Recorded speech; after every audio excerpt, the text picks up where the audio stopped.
Alright, this is the interactive solar system running into a very weird instrument that I modified, which is basically just some sort of device that modulates your voice that you blow into, and it makes you sound like a saxophone. But basically I've changed it so any instrument can run into it, and now I'm running the interactive solar system into it.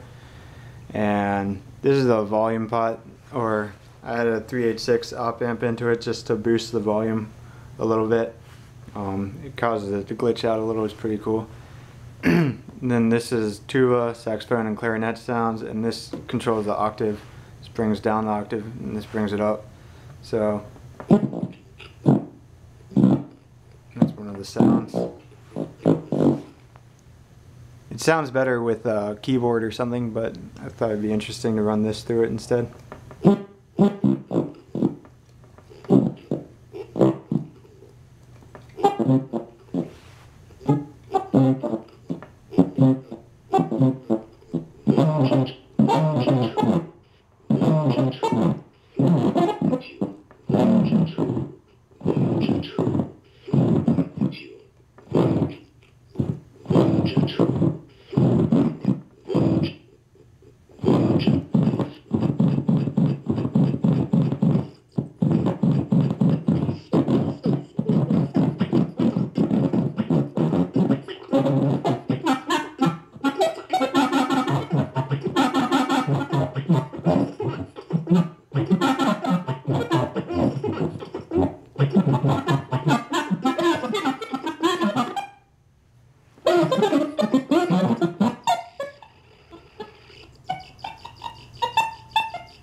That's basically that.